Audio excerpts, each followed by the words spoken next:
जो शोर मचाते हैं भीड़ में, वह भीड़ बनकर ही रह जाते हैं। जो शोर मचाते हैं भीड़ में, वह भीड़ बनकर ही रह जाते हैं। अगर इसको बीच से काट देते हैं, बीच से, ठीक है, तो इसका दो भाग हो जाएगा। इसमें से एक भाग मान लेते हैं कि ये है एक भाग, ठीक है। अब इधर का साइड क्या है, उठा हुआ है, इधर के साइड। आज की वीडियो में हम लोग सीखेंगे गोलीय दर्पण, उत्तल दर्पण और अवतल दर्पण तथा इनसे जुड़े हुए छोटे छोटे पॉइंट को विस्तार से समझेंगे। तो चलिए वीडियो को शुरू करते हैं।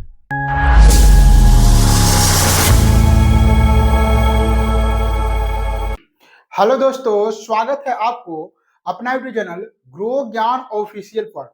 आशा करते हैं आप लोग स्वस्थ होंगे, मस्त होंगे और अपनी मंजिल को पाने के लिए जी जान से मेहनत कर रहे होंगे। इसीलिए कहते हैं, जो शोर मचाते हैं भीड़ में, वह भीड़ बनकर ही रह जाते हैं। जो शोर मचाते हैं भीड़ में, वह भीड़ बनकर ही रह जाते हैं। मिलती है सफलता उन्हीं को जो खामोशी से मेहनत कर जाते हैं। सबसे पहले हम लोग समझते हैं गोलीय दर्पण क्या होता है। यहाँ पे लिखा हुआ है, गोलीय दर्पण उस दर्पण को कहते हैं जिसका परावर्तक सतह खोखले गोले का एक भाग होता है। कहने का मतलब क्या हुआ कि एक शीशा का खोखला गोला ले लेते हैं, जैसे कि यहाँ पर ले लीजिए यह गेंद है, ठीक है। मान लेते हैं कि शीशा का क्या है, गेंद है, ठीक है। और इस शीशा का जो गेंद है, इसका जो परावर्तक भाग होगा, मतलब इसको गेंद के बीचे बीच से काटेंगे, ठीक है, तो दो भाग होगा। इसमें से एक भाग पर जो परावर्तक होगा, मतलब प्रकाश आकर पड़ेगा, तो इन्हीं भाग को कहते हैं गोलीय दर्पण, ठीक है। गोलीय दर्पण दो प्रकार के होते हैं, एक होता है अवतल दर्पण और एक होता है उत्तल दर्पण। क्या कर रहा है, गोलाकार कांच के टुकड़ों को बाहरी सतह को रजतित करने से अवतल दर्पण बनता है और उत्तल दर्पण गोलाकार कांच के टुकड़ों को भीतरी सतह को रजतित करने से उत्तल दर्पण बनता है। यानी कि यह है एक गोलाकार कांच, है तो रियल में गेंद ही, लेकिन इसको कांच समझिए। अगर इसको बीच से काट देते हैं, बीच से, ठीक है, तो इसका दो भाग हो जाएगा। इसमें से एक भाग मान लेते हैं कि ये है एक भाग, ठीक है। अब इधर का साइड क्या है, उठा हुआ है, इधर के साइड यहाँ पर उठा हुआ है। देखिए जैसे यहाँ पर इस साइड उठा हुआ है, अंदर से क्या किया है, रजित किया है, अंदर से रजित किया, मतलब अंदर से जो है रंग दिया गया है। तो क्या बन जाता है, उत्तल दर्पण बन जाता है। यानी कि ये जो गोला का भाग आप देख रहे हैं, इस गोला का भाग को यदि अंदर से, इसके अंदर से काट के अंदर से अगर चांदी का परत चढ़ाकर और उस पर पेंट कर दिया जाता है, तो यह गोला का भाग बनता है उत्तल दर्पण। प्रकाश यहाँ पर इस वाले भाग पर आएगा, ठीक है, क्या बन जाता है, उत्तल दर्पण बन जाता है। साथ ही यहाँ पर जब गोला के भाग को, है ना, बाहर से रंग दिया जाता है, ठीक है, जब गोला के भाग को बाहर से रंग दिया जाता है, तो यह बन जाता है अवतल दर्पण।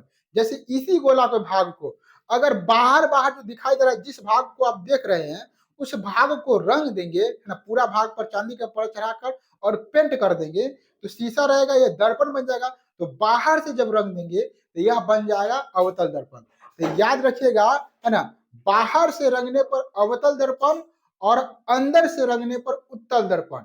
मतलब कहने का मतलब है, उत्तल दर्पण मतलब उठा हुआ भाग, जिसका परावर्तक सतह उठा हुआ हो, जिसका परावर्तक सतह उठा हुआ हो, तो उत्तल दर्पण। उ से उत्तल और उ से उठा हुआ समझ लीजिएगा कि जिसका परावर्तक सतह उभरा हुआ, उठा हुआ हो, परावर्तक सतह है उठा हुआ है, तो उसको बोलेंगे उत्तल दर्पण, है ना। और जिसका परावर्तक सतह उठा हुआ नहीं हो, मतलब धंसा हुआ हो, तो उसको बोलते हैं अवतल दर्पण। और ठीक इसका उल्टा हम लोग रंगेंगे, इसका परावर्तक सतह उठा हुआ है, इसको अंदर से रंग देंगे, और जिसका परावर्तक सतह धंसा हुआ है, तो उसको बाहर से रंग देंगे। यानी कि एक ही गोला को काट कर हम अवतल दर्पण और उत्तल दर्पण आसानी से बना सकते हैं, है ना। तो जिसको अंदर से रंगेंगे तो हो जाएगा उत्तल दर्पण, और बाहर से रंग देंगे तो हो जाएगा अवतल दर्पण। यहाँ पर देख लीजिए, इसलिए कह सकते हैं हम क्या, कि गोला के भाग को यदि अंदर से रजित कर दिया जाता है, अंदर से अगर रंग दिया जाता है, तो यह बनता है उत्तल दर्पण। और उसी गोला को भाग के बाहर से रंग दिया जाता है, तो यह बनता है अवतल दर्पण। यहां तक आप अच्छे से समझ गए होइएगा। अगर यहाँ तक आपको अच्छे से समझ में आ गया है तो वीडियो को लाइक करके हमें भी बता दीजिए कि आपको समझ में आ गया है।